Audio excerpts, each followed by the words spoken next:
Opinião em debate. Oferecimento. Sebron, Medicina Oncológica. 3265-0400. Pax Clínica. Há 40 anos colocando pacientes em primeiro lugar. Credijur. Trabalha para oferecer sempre o melhor. 3216-0102. Unimed Goiânia. Cuidar de você. Esse é o plano. Muito boa noite, telespectadores. O programa desta noite é show. É um programa que todo mundo vai gostar, porque, afinal de contas, os brasileiros são apaixonados por veículos. Como escolher seu veículo? Dicas práticas e curiosidades. Para falar desse assunto estão três bambambãs aqui, os melhores de Goiás. O Vanderlei Carlos de Faria, jornalista e que tem o blog Sobre Rodas do Jornal Popular. O Norton Luiz Ferreira, editor de veículos do Diário da Manhã, DM Autos. E o Alexandre Campos, jornalista, programa Rodas e Motores. As rodas sem motores? Com todos os motores possíveis. Com todos os motores possíveis. Mas o programa é Rodas sem motores mesmo? Não, é Rodas e Motores. E motores. Mas aqui a produção escreveu Rodas sem motores. Não, é com que todos... Que coisa danada. Eu vou dar um carro para vocês com todos os rodas motores. sem motor, para você empurrar. Isso é brincadeira. Camisa de empurrar. Aí é carrinho de mão, chama carrinho de mão. Eu vou dizer para vocês que eu não dou conta dessa turma minha não. E eles são ótimos, né? Mas eu quero começar aqui com o Vanderlei. Vanderlei, por maldade aqui do Norte, do Alexandre Campos, se você começar com os mais velhos primeiro. Professor nosso. Não sei, não. O Vanderlei não sei, não. Eu era pequenininho, lia lá os negócios do Vanderlei. Né? Brincadeira, Vanderlei. Acho que a vantagem de envelhecer é não morrer, né? Bom demais. É verdade. Mas, bom, nós estamos falando aqui, o Vanderlei, sobre como escolher seu veículo. Há uma lógica na escolha do veículo ou é uma coisa só de dinheiro? Por exemplo, eu tenho a faixa do 200 mil e tal. Como escolher um veículo ideal? Tem alguma regrinha básica? Não? Em primeiro lugar, muito obrigado pelo convite, é uma honra estar aqui. Osival, tem uma lógica que eu acho que é a mais básica de todos. Você precisa comprar um carro? Precisa. É o nosso debate aqui de hoje, né? Sei. Você se propõe. Então, a lógica é o seguinte, esse carro, para que eu vou precisar dele? É para a pessoa só, para a família? E outra coisa, o dinheiro que eu tenho, dá para comprar um carro? Sim. Então você tem, ou seja, vários aspectos, tanto da parte emocional, que o carro é muita emoção, você compra muitas pessoas compram carros pela emoção, e também a questão da parte financeira. E o carro que eu quero comprar? Ele tem que ter tal tecnologia, é um SUV, é um hatch, é uma picape. Você entendeu? Então são tantos componentes que são levados em conta e as pessoas às vezes não se dão conta disso. Né? Muita gente compra carro e depois se arrepende, porque não era aquele carro que ela queria. Nós vamos falar mais sobre isso, mas eu imagino também um outro componente é se você pode bancar a manutenção daquele veículo. Justamente, lembrado. Outro aspecto, que são tantos fatores. Né? Ô Norton, eu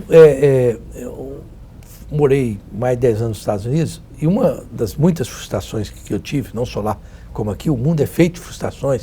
Eu fui comprar um veículo, 0 quilômetro, e fui lá, conversei com o vendedor, aquela coisa toda, assinei lá uma ficha, fiz o meu perfil e tal, e queria comprar um veículo X. Ele sentou comigo e falou para mim, eu não vou vender esse veículo pro senhor, não. Eu pensei realmente que ele estava brincando, ou que o meu inglês não era suficiente para entender o que ele estava falando. Aí eu falei, mas é sério? Ele falou para mim, sério. Você vai, eu não vou fazer um cliente, vou fazer um cliente insatisfeito. Esse não é o veículo para o senhor fazer, não. Aí ele passou a me mostrar por que aquele veículo não era bom para mim. Olha que coisa interessante. Vendedor, eu vou contar porque o vendedor americano é impressionante. Primeiro que ele falou o seguinte, o senhor está trabalhando em Detroit, você fala Detroit, downtown, no centro da cidade. Para achar vaga que esse veículo no centro da cidade vai ser o cão chupando manda, vai ser um problema para o senhor. Segundo, ele é um veículo de alta manutenção, certo? Alta manutenção. De dias, você traz ele aqui, eu preciso de 3 dias com ele. Você é uma pessoa que me parece que chegou aqui agora, imigrante, não pode ficar parado. Tal. Ele foi me mostrando os pontos e no final ele falou, não, esse não era o veículo para mim. E acabou vendendo o veículo que depois eu cheguei à conclusão que Ele estava certo. Ele falou, agora o senhor pode comprar, que provavelmente quando o senhor voltar vai comprar um outro veículo meu. Aquilo ali me impressionou profundamente. Não é? Eu acho que os nossos vendedores não têm essa preocupação, não. Nem pode ter, né? Zeval, primeiramente também, obrigado pelo convite. Eu espero realmente colaborar com a pauta do programa. Estou muito feliz, tá? Essa questão é o seguinte, é uma questão mais cultural, né? Eu penso. Esse vendedor, esse no caso seu aí, ele quis fidelizar você, ele pensou amanhã, porque você não é o comprador de um carro só nas mãos dele, você voltaria depois para comprar outro carro. Não sei se isso, essa prática existe por aqui, porque aqui o negócio é vender, vender, vender e vender, né? Mas essa é a política correta do vendedor. Quando o cara quer fidelizar o cliente dele, ele instrui, ele mostra para o cliente dele o que é bom. Olha, esse carro não é o ideal para você, por isso que gasta muito, é muito grande, trânsito pesado.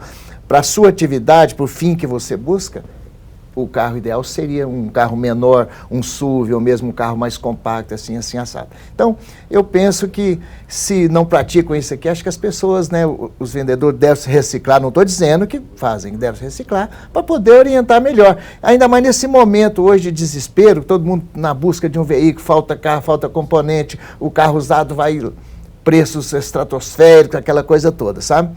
Então, por causa da demanda, a produção do carro novo que não atende ainda toda a necessidade do consumidor. E gostaria só de voltar na pergunta que você fez do Vanderlei, é uma coisa bem rapidinha. Na parte emocional, a pessoa, quando ela vai comprar um carro, o primeiro ponto dela, ela pensa no dia, mas a primeira questão é o design do carro. Primeiro ponto de compra de um carro é o design.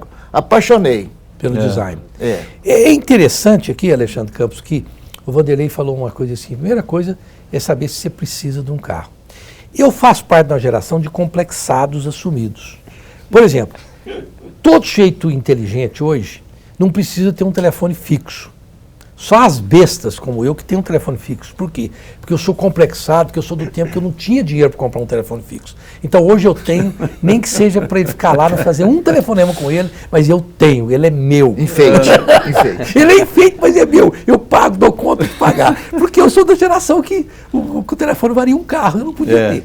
Então eu também faço parte da geração que eu acho que se eu não precisasse de um carro, preciso. Eu ia ter um na garagem para descer, olhar para ele, limpar ele de vez em quando, funcionar e dizer, eu tenho um carro, né? Então, você entende, Alexandre Campos, que o brasileiro vai passar dessa geração de quem precisa, mas quer ter um carro, é apaixonado por carro, para uma geração que não está nem aí para ter um carro, não? Já chegamos nela, não? Bem, primeiramente, boa noite para todo mundo, obrigado pelo convite. A gente tem que levar em consideração alguns fatores. Primeiro, que hoje a gente vive gerações diferentes, né? Pelo menos leva em consideração no meu tempo, o carro era status, sinônimo de status. Hoje não é mais. Se você pegar, pelo exemplo, o meu filho, que tem 19 anos, ele não quer ter carro, ele não tirou carteira e não faz questão de ter, porque ele usa o transporte compartilhado. Então nós vivemos um momento muito diferente, porque é um momento mais globalizado, um momento em que a informação e que a tecnologia, ela está aqui, ó, na sua mão, a todo momento. Meu filho arrumou uma namorada no interior, contar um caso rapidinho, e ele vai para lá com transporte compartilhado, abre o aplicativo, tem uma pessoa que está indo para aquele lugar, ele se coloca à disposição de ir, paga esse transporte compartilhado e vai. E ele já cansou de falar, pai, eu não preciso de carro, eu vou de Uber. Por que eu vou ter um carro, ter gasto com manutenção, gasto com combustível, responsabilidade, se eu bato, se eu atropelo? Não, eu vou. Então hoje nós estamos vivendo uma geração, no meu tempo eu fazia questão, eu brigava, pai, pelo amor de Deus, deixa eu lavar o carro para eu sair num sábado à noite. Hoje não, hoje nós estamos vivendo um novo conceito, uma nova forma. O conceito de propriedade do automóvel ele mudou. Antigamente nós tínhamos o carro como propriedade, hoje não tem mais. Antigamente as pessoas compravam carro para revender, hoje é prejuízo, hoje ninguém tem carro mais pensando como negócio. Então isso acaba mudando e eu acredito sim que as novas gerações, a futura geração, se você for na Europa, inclusive, você desce em Paris, pega um carro lá, um Smart, e vai, você pega igual bicicleta, igual essas bicicletas que você passa o cartão, é a mesma coisa, você pega o carro e entrega o carro em tal lugar. Então, o conceito de propriedade mudou e com certeza hoje o carro... vamos lembrar que as concessionárias, inclusive na Europa, elas são cada vez menores, porque hoje, quem são as pessoas que de fato vão às concessionárias para comprar automóvel se você tem isso aqui tudo à sua mão? Então, mudou bastante. Eu particularmente estive na Alemanha, e isso já faz um tempo. E na Alemanha, o carro, você pega um carro, né, e você deixa onde bem entender. Aí você só avisa pelo telefone onde deixou. E você pode deixar em qualquer lugar. Aí um outro vai lá, pega ele naquele lugar, ou coisa, pronto, deixa pra lá. Eu fico assim, um coração apertado. O carro para mim é um símbolo, inclusive, de masculinidade. Acho que eu perderia a minha masculinidade desse um carro. Não, o carro é uma coisa muito pesada. Nossa, eu penso num Opalão, eu fico doido, mas o Vanderlei pode falar melhor porque... Não, mas completando o que o Alexandre falou a respeito dos filhos, que ele citou o exemplo do filho dele, eu conheço N casos dos pais que têm condições, que o garoto, ao completar 18 anos, pai, me dá o dinheiro aí, que eu quero fazer um curso fora. Ou seja, ele vai pegar esse dinheiro e investir em outra coisa. Sim. Ele não quer comprar mais o carro. Isso não, recentemente, isso é verdade mesmo. Eu também tenho um fixo que eu inclusive, quando pude, dei um carro para ele, acabou vendendo o carro. Eu tive um amigo meu, muito recentemente, que estava revoltado. Eu estou revoltado com a minha filha, porque eu quis dar um carro para ela. Falou, não, pai, você vai me dar uma cirurgia plástica. Aí, tá vendo? E o carro eu não quero. Não quero. Aí cirurgia plástica também não dou, não. Eu sou da geração mais antiga, não é o meu caso da modernidade, tá bom? Mas eu sou conservador e faço questão do meu carro. Não abro eu também não. Inclusive, aquela Ferrari é sua. A do Vanderlei eu sei que é preta. A vermelha eu falei, é do norte. Tem Ferrari. A dele é uma Lamborghini.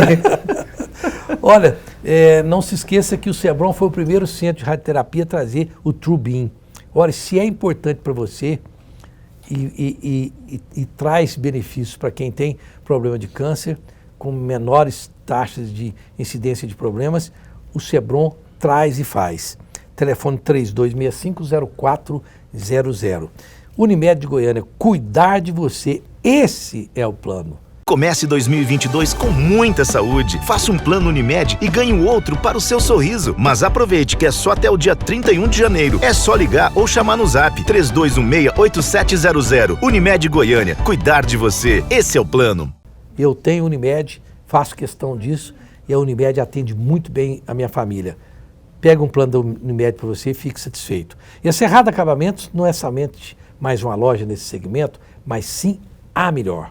Endereço Avenida Mutirão, número 2948, no setor Moeno. Tudo à pronta entrega.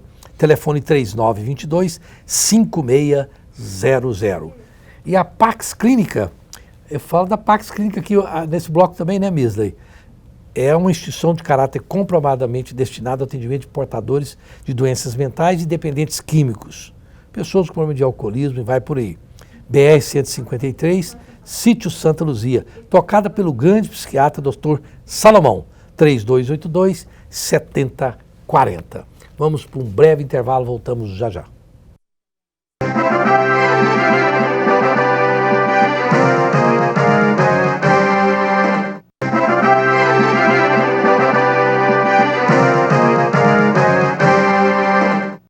Estamos de volta com Opinião em Debate, falando como escolher seu veículo. Falando sobre veículos, dicas práticas e curiosidades. Bom, Alexandre Campos, agora nós estamos num boom de carros usados. O carro usado está beleza. Inclusive, a diferença entre um usado, dependendo do ano, e o novo, é muito pequena, hein? Fiquei muito surpreso com isso recentemente. Só que não tem para entregar. Por exemplo, quem quiser um Jeep, eu estive hoje lá na concessionária, até Car, pessoal muito bacana, comigo lá. A diferença entre o meu Jeep, que é 2018, e o novo, não é, sempre era muita coisa, era cerca de 50% ou mais, alguma coisa do gênero. Agora a diferença é pequena. Só que é o seguinte, eles, se você pedir o veículo, você vai ter que ficar com ele, você não paga, porque eles não aceitam também, porque pode aumentar. Mas você pede, compromete, tudo mais, se assina um termo de compromisso, está demorando de 5 a 7 meses. Aí o cara diz, mais provável que seja o 7. Imagina você esperar quase um ano para um veículo. É claro que você precisa do veículo vai comprar um usado. Mas eu pergunto para você, Bom, não tem carro mais usado, né? Só tem seminovo. Eles falam que é seminovo, né? Nessa equação aí, o que você indica? Quais são a grande dificuldade? Quais são as dicas para comprar um veículo seminovo ou usado, como queira chamar? Bem, primeiro que esse panorama de você esperar muito tempo por um veículo, ele tem a ver com toda a cadeia produtiva, né, de automóveis, desde a produção, a gente está falando aí, já está conversando com o Vanderlei e com o Norton, crise aí de problema de semicondutores, problema de transporte marítimo, problema de falta de contêiner para transportar tudo isso, e óbvio, a indústria tem dificuldade, tudo isso em função da pandemia, então você acaba lembrando que 2020 foi o pior ano de vendas da indústria brasileira de automóveis, nunca vendeu tão pouco automóvel nesse período. Então, óbvio que o mercado de usados acaba sendo aquecido em função disso. E como aquece, é aquela história da lei da oferta e procura. Se tem muita procura, o preço sobe. Então, é isso que está acontecendo com o mercado de seminovos, por essa razão que está tão caro. E isso tudo tem a ver com a economia e o panorama global, né? E isso o Vanderlei vai poder falar muito mais do que eu, que é o cara indicado. Então eu passo a bola para o Vanderlei, porque isso tem a ver com a economia brasileira, a economia global, né? Então o Vanderlei é o cara mais especializado para falar isso. Eu vou falar em relação ao que está ocasionando, né? Problema de semicondutores, o problema de que a indústria em um determinado período só trabalhou, né, em um período só, né? Agora que estão começando a ter aí a segunda escala aí de produção, então isso afeta. E sem contar que, em função de tudo isso, o carro novo ficou muito caro, os números não mentem, todo mês a mês a gente só viu os carros novos só aumentando de preço. A gente está falando de carro que era de entrada custando aí cerca de entre 60 e 70 mil reais, a gente está falando de carro como o Gol, por exemplo, custando isso. E é óbvio que isso ia afetar e todo mundo o brasileiro, o poder de compra dele também diminuiu, ele parou de comprar, então isso reflete o que? Economia global e a pandemia tem uma parcela de culpa, mas Vanderlei... Antes de você falar, Vanderlei, tudo isso aí também é um paradoxo, porque ao mesmo tempo que o brasileiro não está podendo comprar carro, não tem carro para comprar, isso, então alguém bem lembrado. Tem grana. Outra coisa que, antes de você falar também gostaria, você tem informações boas e eu acabo, não com a sua expertise tendo também, a indústria está achando uma delícia essa história. Uma delícia, porque é muito confortável você ter um produto que todo mundo quer, não é? Justamente. E o que acontece com as concessionárias? Elas estão podendo desaguar estoques que estavam lá há muito tempo, né? Então há também um componente de prazer, como os outros, sádico nisso aí, né? Economicamente sádico, vamos dizer. Verdade. Há uma questão muito básica nisso, questão de oferta e procura, né? Não há carros novos. Então, por que os seminovos também, os preços dispararam? Em função disso. Porque como você bem relatou aí, você também lembrou, Alexandre, você vê, tem carros aí, determinados modelos, que o tempo de espera chega a 8, até 12 meses. Isso. Nós tivemos aí, acho que foi anteontem, alguém fotografou a chegada de uma cegonha cheia de RAM, né, daquela picape RAM, que o pedido foi feito há 10 meses atrás. Não. E é bom que o telespectador saiba, essa RAM é o seguinte, é o sujeito que nunca plantou um pé de couve, mas ele quer ter um carro que é um tanque. Que é um tanque, custa 500, 600 mil reais. Não, a top de linha, se eu estou certo, chega a 800 mil. É 800, é a mais cara. Não é a top, 800. Agora você imagina um sujeito ter uma espera para um carro de 800 mil reais. Pois é, e está esperando, né? Tem uma lista, tem aqui, assim, eu tive informações agora recentes, que tem grupos de concessionários que tem mais de 1.000 carros vendidos, assim, de diversos modelos, diversas marcas, na fila de espera para receber e depois entregar ao cliente. Você pensa bem. Nossa, então, você falou uma coisa aí que eu também concordo. Isso para as montadoras está sendo uma beleza. Nirvana. Os preços subiram. Eu pago, o cliente vai lá e paga. Paga. Ah, você quer tanto, eu te pago. Ah, tem jeito de eu passar na frente, ainda tem a questão do cara querer passar, né, fazer esse negócio muito ruim, né? Não deve ser feito isso, passar os outros para trás, né? Não, senhor, não pode passar para trás. Você está na sua fila, você está na fila de espera, você é o 35º, você vai receber o cara. Nós tivemos uma época dessa aí, me ajuda, Vanderlei, que você pode se lembrar. Eu não me lembro se foi 1981, 83, por aí, que você ia numa concessionária, o sujeito tinha o ágio. Tinha o ágio. O sujeito falava, não, o carro custa, vamos supor, 10 mil. 10 milhões. Se você me der 12 aí por fora, 2 por fora, eu dou um jeito de arrumar um carro para você. Isso aconteceu muito. Aconteceu muito. Eu lembro que eu trabalhava numa concessionária, você sabe disso, né? Aconteceu, que era um momento maluco, né? Que você vê que os altos e baixos. E nós não tínhamos naquela época também, José, é bom lembrar, leis tão severas com relação a punir quem propunha pagar por fora. Sim. E a empresa que também aceitava uma coisa dessa. Exatamente. Hoje, como os outros, nós estamos com salvaguardas melhores para o consumidor. Pois não, Queria dar só uma opinião com relação, porque a pandemia ela criou um novo cenário, né? Há uma nova realidade aí, isso aí mudou tudo. Com relação ao carro usado, que o Alexandre estava comentando aqui, a opinião minha é o seguinte: eu tenho meu carro, eu acho que ele está em bom estado. Eu tinha até um plano de trocar, mas eu botei os pés no chão e falei, não é hora de mexer, não vou vender e não vou comprar. Porque as pessoas, às vezes, elas, até por vaidade, ela dispõe de um bem dela que é bom, na busca de um outro, faz um negócio mal feito no afogadilho, só coisa errada. Então, é hora, acho que, do consumidor, ele pensar um pouquinho, esperar a poeira sentar, para ele poder traçar a sua trajetória. Se amanhã, o mês que vem, o ano que vem, ele troca o carro dele. Então não é hora de você ficar nessa correria, nessa loucura, porque você vai acabar fazendo negócio ruim, comprando um carro errado, um carro que ele nem precisa daquele carro. Vai passar um bom para frente, o dele, ou se é que ele está querendo comprar. Às vezes precisa de um carro compacto, um SUV, acaba comprando uma picape que não vai resolver muita coisa dele. Vai gerar custos na vida dele. Mas nós temos que chamar os comerciais. É interessante essa RAM aí, que ela é uma lepa do carro. Né?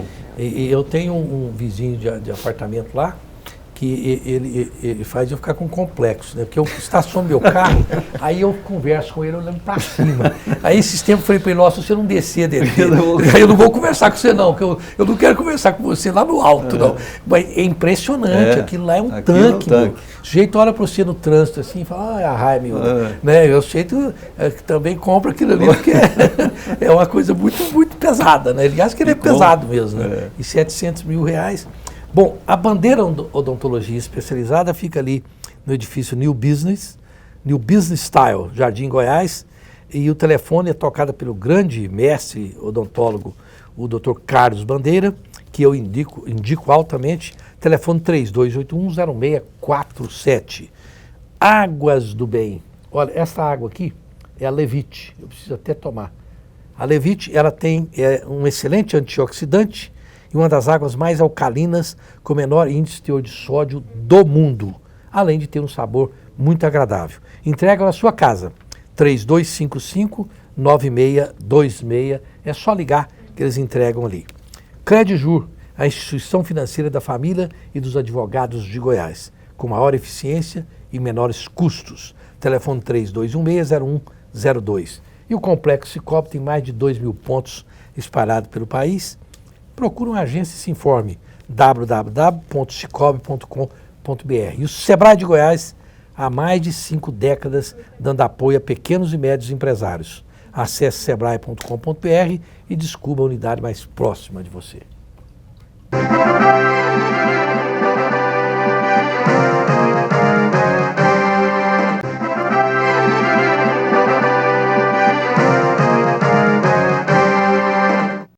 Estamos de volta com o Opinião em Debate, aqui com Vanderlei Carlos de Faria, jornalista do blog Sobre Rodas, Jornal Popular, o Norton Luiz Ferreira, editor de veículos do Diário da Manhã, e o Alexandre Campos, jornalista do programa Rodas e Motores. E agora eu descobri, Alexandre Campos, por que eu li Rodas sem Motores. É porque eles não fizeram espaço nenhum, e sem espaço fica escrito Rodas sem Motores. É Rodas e se escreve assim. Tá certo. Então a culpa é do Alexandre Campos. Tá certo. Mulher é assim, elas acham alguém para culpar. É terrível. E eu quero começar aqui com o Vanderlei dessa vez. Vanderlei, é possível, até sugiro, eu não sei se você já escreveu esse artigo, mas vocês deveriam escrever se não escreveram. Eu já percebi, já fiz vários veículos, por exemplo, veículo é assim, manutenção de veículo. A tantos quilômetros, passou dos 30, prepare o dinheiro para a bateria, porque ela vai arriar, você tem que comprar uma nova bateria. Existe uma coisa assim, ó, veículo com tantos quilômetros vai dar problema nisso, tal, para a gente saber direitinho, porque eu acredito que um veículo trocando certas peças que são peças de, digamos assim, de duração limitada, ele pode, o motor mesmo, vai a 300 mil milhas, não é? Bem, esses programas de manutenção de veículos, né, o Norton e o Alexandre podem me ajudar também nessa resposta, o objetivo principal deles é justamente ter o carro por mais tempo, aquele carro funcionando perfeitamente por mais tempo. Então, às vezes, a gente vai lá, na primeira revisão, né, até as concessionárias fazem uma propaganda que tal troca de tal peça não vai ser trocada, que não vai ser cobrada, desculpa, mas depois, na segunda, terceira, começa. Então, todo esse processo, na verdade, é para você ter um carro mais seguro, um carro funcionando perfeitamente. Claro que todo o estudo que é feito quando se constrói um carro, quando faz a produção de um carro, está em tudo lá direitinho, quais o desgaste, o tempo de desgaste de cada peça, daquelas que compõem um carro. E todo esse trabalho da primeira manutenção, a segunda, a terceira, a quarta e a quinta, isso realmente segue o que é, vamos dizer, o óbvio no desgaste do uso do carro no dia a dia. Você entendeu? Uhum. E é essencial, por exemplo, nós estamos falando muito em comercialização de carro aqui também, um dos itens principais que a pessoa tem que olhar ao comprar um carro, meu amigo, cadê o manual de manutenção dele? Sim. Cadê o manual de manutenção? Porque ali vai ver todo o histórico do carro. É como a nossa vida nas vacinações, né? Não vamos falar assim hoje, seria, mas desde criança, né? Então, isso é de extrema importância, a pessoa levar isso em consideração. É claro, como hoje também os clientes das concessionárias se tornam tão assim, clientes fiéis, com fidelidade. Com fidelidade, que acabam tendo alguns preços também menores nesses casos, você entendeu? Sim. Nesse caso aí, Norton, por exemplo, existem veículos. Eu tenho veículo, eu até achava isso muito assim, não, mas não é possível o Sheik fazer um negócio desse. E eu agora estou num caso desse, que o Sheik tem um veículo novo, mas fala assim, não, esse aqui eu vou ficar com ele. Porque o preço que eu vou vender ele, agora eu não sei, porque os usados aumentaram, ele vale como para deixar um veículo de reserva. Porque são veículos que não quebram mesmo, não estragam muito pouco. Isso é mito ou é sorte? E tem veículo que parece que é um limão. É uma Mercedes, mas é uma Mercedes que dá problema, não sei. É mito o carro limão ou o carro que é pé de boi que a gente faz? Isso é um mito ou realidade? Não, eu não considero mito, não. Tem o carro realmente que ele passa essa impressão de ser um carro mais suficiente, mais resistente, mas vai muito de quem comprou o carro e fez todas as manutenções, o uso do veículo, sabe? Porque você pode pegar um trator, se você descer ladeira com ele, subir, você vai quebrar ele, né? E você pensa que um trator não quebra nunca. Acho que é muito isso, sabe? De quem comprou e da forma que aquele carro foi usado 5, 10 anos. Claro, a gente, aí eu vou, não é nem merchan, que eu não tenho vínculo nenhum. Os carros japoneses, eu reconheço como veículos assim, realmente diferenciados. Por quê? Porque o japonês, ele é metódico, ele, né, acho que muito detalhista. E alemão, né? Sim. E o carro alemão também. Mas eu tenho assim, eles me passam aquela confiança, até em questão de economia. Mas aquele carro só aguenta tranquilo se ele passar por manutenção, se ele for usado adequadamente. Certo. Eu tive nos Estados Unidos um Honda Civic que ele já tinha girado o motor, 100 mil milhas, 2 vezes, porque lá o vendedor do automóvel é obrigado a te dar a informação correta. E eu acabei girando o motor dele mais uma terceira vez, e sob o ponto de vista de motor, ele estava funcionando normal. Aí, tá. José Val, 300 mil milhas. saiu da manutenção, daquele período de manutenção de fábrica, é básico. Filtro de óleo, filtro de ar. Verdade. Porque tem gente que troca do cárter, mas o fio de óleo ele não troca. Não troca. Matou o carro, então. É interessante, o Norton falou sobre trator. Você acredita, Alexandre Campos, que eu fiquei 15 anos procurando um cinquentinha, aquele Massey Ferguson, cinquentinha. 15 anos. Por fim eu encontrei um. Eu tinha uma reminiscência de infância, meu pai era apaixonado por ter um deles e nunca conseguiu ter. E eu falei, eu vou comprar um em memória do meu pai. E eu estou reformando ele, já até terminei. Pessoalmente, lá na minha chácara, eu tirei as peças todas, eu pintei, eu limpei, eu lixei. Ele está novinho, eu fiz tudo que precisava fazer nele. Então eu tenho um cinquentinha, que é um trator, está lá, por deleite do motor, ligo e ele lá, eu sinto prazer naquele barulho, né? Então você acha que, por exemplo, motores, eu tenho gente que chega a ter assim, fica, liga um V8, por exemplo, o barulho de um V8 para muita gente, você falou Corvette, por exemplo, o March One. Mustang. Então, isso aí, você tem isso também, o Alexandre? Quem não tem, né? Você tem? Quem não tem? Não, a mulher não liga por isso, não. Quem não tem? Nós aqui que temos a oportunidade de testar os carros, a gente andou em carro elétrico, olha, amo carro elétrico, acho que é uma tendência que veio para ficar. Mas nada se compara, assim, de ouvir, por exemplo, um Opalão V6, né, 6 boca ligando. Então aquilo é um som para mim eu falo que é canção de ninar. Então nada é mais prazeroso, é a mesma coisa você pegar a Fórmula 1 e tirar o barulho. Tanto é que os motores V12, V10, se você pega as corridas aí que tem espalhadas na internet, é lindo os barulhos, né? Mas, claro, a gente está vivendo a época do politicamente correto, né, temos que emitir menos CO2 na atmosfera, temos que ter carros menos poluentes e tudo mais. Então isso realmente tira um pouco o encanto de quem é apaixonado por automobilismo. Eu ando de kart, então eu sou extremamente apaixonado por barulho, né? De você escutar desde um Fordinho 29, como escutar os motores mais tecnológicos, né? E aí, falando dessa questão de manutenção, qual que é o grande problema? E aí eu concordo com o Norton e com o Vanderlei em gênero, número e grau. O problema do brasileiro é que ele não faz a manutenção preventiva, ele faz a corretiva.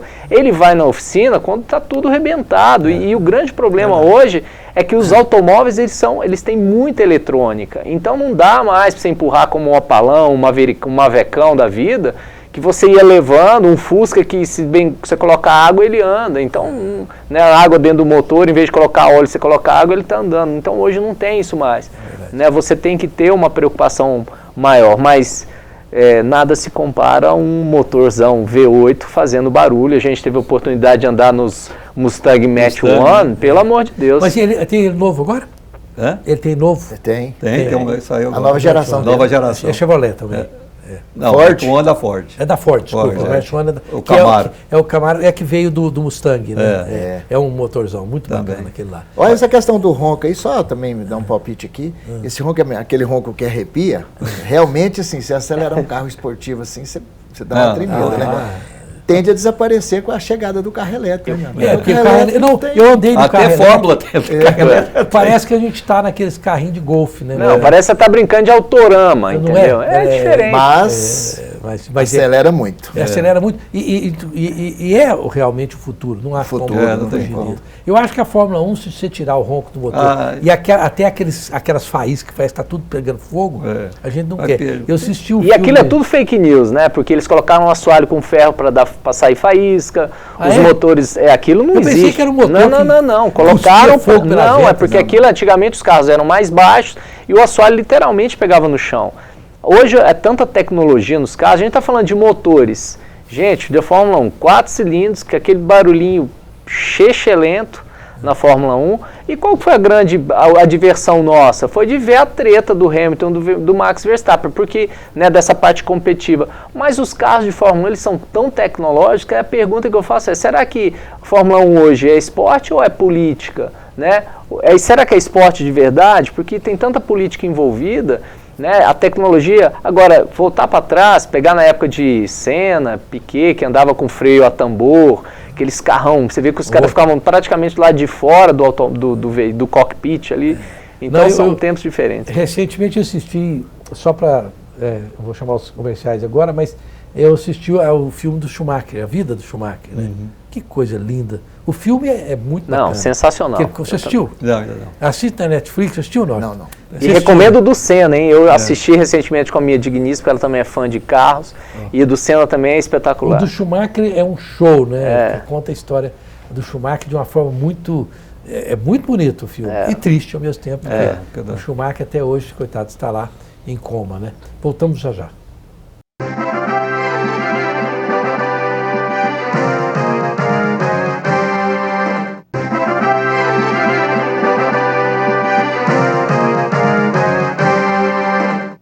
Estamos de volta com Opinião em Debate. Infelizmente, no último bloco, não sei quantos minutos tem aí, com o tema Como Escolher Seu Veículo. Dicas práticas e curiosidades. Muito obrigado, Misa. A Misa é uma produtora excelente. Falou, ela já dá informação. Vanderlei, o que dentro desse tema nós não falamos que você acha que seria interessante o telespectador saber?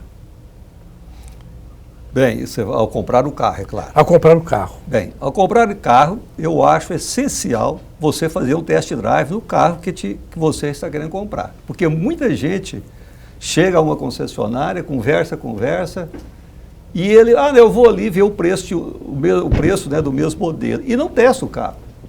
Você entendeu? Agora, é claro que nisso tudo que nós falamos aqui, é a questão dele saber se ele tem o dinheiro para comprar o carro, né?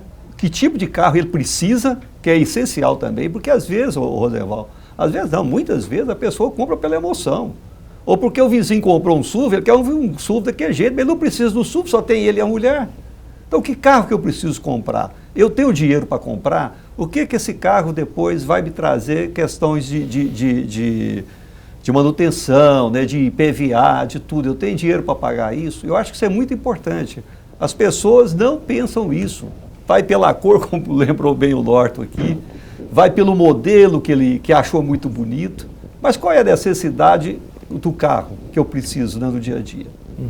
E é verdade, Norton, minha esposa, eu não vendo, ela é antiga pra caramba, eu tenho uma Tucson, que eu acho que a Tucson é um motor assim, bacana. A minha mulher fala, eu não gosto nem de olhar para esse 4 carro. marchas, né? Não, essa é dramática. É dramática. Não, mas tem 4 marchas. 4 marchas. Mas é um carro confiável demais, né? Resistente. Os mecânicos resistentes. Sim. Mas minha mulher não gosta de olhar, acho que ele acha feio. Parece um sapo, ela fala para mim. Então, eu acho que o público feminino, Norton, tem uma visão um pouco mais romântica do carro, ou as mulheres já estão fazendo igual a nossa querida? Como é que chama a sua esposa? Daiane. A Daiane, muito obrigado. A Daiane, esposa do Alexandre Campos, está aqui nos visitando, muito simpática, muito agradável comigo. Obrigado, Daiana, por me entender. Mas as mulheres já estão ficando assim, entendidas em carro, não? Sim, o público feminino, ele é muito exigente na hora da compra do carro. Ele é um consumidor do veículo SUV hoje, é um carro que atende bem esse público feminino, sabe? Ela sabe escolher, às vezes melhor que o homem, assim, só que a mulher é mais emotiva. Ela é mais emotiva, né? E dependendo quem vai pagar, então, ela é lá em cima. Assim, não, claro, é só uma brincadeirinha. Mas é verdade também. Sim. Então, ela sabe o que quer, ela sabe comprar, ela quer o melhor, claro, né? E ela está mais, assim, voltada para o segmento de veículos SUV. Bom, vou levar só um pouquinho. O Norton falou aí um detalhe muito importante. As montadoras têm pesquisas que a decisão de compra, eu não sei se eu estou enganado, não sei se é 45%, é das mulheres. É sim. Acho que é 40%. 45%. É 45%. Eu li isso recentemente. Saiu no Estadão. 45% cabe às mulheres decidir. Não, é esse carro aqui que nós vamos levar. Ou não compra esse não, né? Mas, Alexandre Campos, muito rapidamente, nós temos aí uma equação que é interessante. Bom, Goiânia, eu já desisti. Em Goiânia só anda 40 quilômetros, não importa. Se eu estiver na Marginal, eu vou adiante, porque eu cansei de ser multado em Goiânia. Porque a cidade não tem lógica nenhuma. Se você está numa avenida, ela é 40, 50, 60, 70, 80. É uma loucura, né? Mas faz sentido você comprar um veículo que anda 200 por hora, 180, sendo que a velocidade máxima é 80, 100? Não faz sentido de fato. Mas aí vai do bom senso, né? A gente tem vias, a gente tem que obedecer as normas de trânsito, né?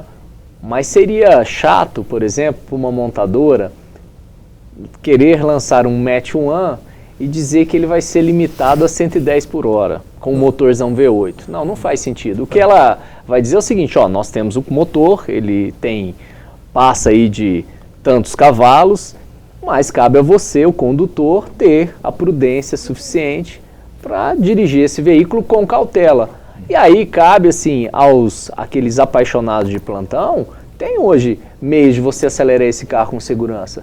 Tem track days que acontecem nos autódromos com segurança, como acontece em Goiânia aqui. Você tem condição de levar o seu carro e acelerar esse veículo com uma maneira segura, com todo o suporte possível. Então, agora, não é para você sair igual um maluco e viajar de Goiânia a São Paulo e chegar lá com uma bíblia de multa, né? Um bloco de multa. É o que acontece. Não dá. A indústria automobilística perde uma oportunidade eu acho que de reduzir custos. Eu não sei porque que vende carro para 0 km em Goiás com seta. O goiano não usa. Não usa seta. Ele não usa. É uma coisa não escandalosa. É dispensável para o goiano. É bonitinho. É bonitinho, mas não usa. Ele não respeita. Mas se eu não perguntar isso aqui nos últimos minutinhos finais, os telespectadores depois vão me cobrar. Vanderlei, qual que é o seu carro? Meu carro? Você pode dizer, não? Posso, claro. Eu tenho um Corsa sedã de 2004, antes de fabricação 2004, modelo 2005. Corsa? Um Corsa sedã Premium, que é um espetáculo esse carro. Motor 1.8 anda demais da conta. E não tem outro? Não, tem um outro que é um Onix de 2014. Onix que fica mais com a minha mulher. Onix e Corsa. E você, Norton, qual que é esse carro? Eu tenho o carro que me atende hoje para me rodar na cidade. Eu tenho um Renault Kwid. Renault Kwid. 1920, é um carro que eu gosto, que me atende, certo? Agora, para viagem, geralmente, carro você precisa de um carro melhor, mais confortável, um carro mais seguro. Mas como a gente tem esses contatos com as montadoras, elas faz test drive, né? Toda semana mandam veículo para a gente usa esses carros. Bom, Alexandre Campos, e você? Eu tinha um Sandero que eu comprei da montadora, vendi e prefiro o meu Fusquinha 78. Você tem um Fusca 78? Tem um Fusquinha 78 e tem um Fusca guardado do meu avô, que é um Corcel Classic 4 portas 68. Então, que beleza. Então, assim... Rodando e tudo mais. O Corcelzinho tá meio baqueado, mas anda, e meu Fusqueba, se Deus quiser, ele vai andar, porque a Day, ela não gosta de andar de Fusca, ela tem raiva, né? Ela fica brava, que ela diz que vai pegar tétano no carro. Qual carro? Hã? Qual carro? Não tem, é que ela anda no meu, aí ela fica brava, quer andar no Fusca. Eu falo, Fusquinha é bom, que coisa melhor nessa... mulher exigente? Mas tem Fusca, eu fui em São Paulo recentemente. Você acha que Fusca para enxurrada agora, nessa época de chuva? Não, eu vi um Fusca, eu não acreditei, eu falei, deve ter alguma coisa no motor e tal. O chefe estava pedindo 70 mil reais nele, tudo original, 70 mil reais. Está numa concessionária chamada, numa vendedora chamada... 2M, deixa eu falar, né, em São Paulo, é um grande rapaz. Eu falei para ela que o meu tá assim, 78, tá meio baqueado, mas é porque eu estou esperando que daqui 10 anos, imagina, vou estar com uma fortuna na mão. Olha aí, vocês veem que o pessoal aqui, eles são especialistas em automóveis, mas também, brincadeira, viu? Claro, Vanderlei. Eles falam que o Vanderlei não pôde fazer o exército, foi um problema seríssimo. Porque não pode fazer continência com a mão fechada, então eles tiveram que dispensar ele. É o pessoal do Popular que não te perdoa, viu, Vanderlei? Isso aí você sabe que nós já fomos colega lá, então eles não gastam dinheiro. Mas isso, José Deval, essa história porque como eu fui editor de economia do jornal por muito tempo, então essa história de ser econômico demais. Ser econômico. O Norton, não sei não, o Norton disse que teve uma fazenda, matava porco lá, sabe como, Alexandre, que ele matava porco fazendo não sei. De fome. Então, bando de mochila. O Alexandre Campos comentou agora, depois desculpa. Por que ele tem uns carrinhos assim mais devagar? Brincadeira. Claro. No final, eu quero agradecer aos 3 colegas que eu respeito muito. São colegas que eu tenho profundo respeito. Leiam suas colunas, são pessoas seríssimas na área do automobilismo. São pessoas que não se furtam de dar informações preciosas se você assim os procurar. Portanto, eu agradeço muito a presença deles, espero que um outro dia a gente volte, porque o assunto de automóvel nunca se esgota, a gente nem arranhou aqui a todas as nuances que envolvem a compra e o mundo do automóvel. Até a próxima quinta-feira, se Deus quiser.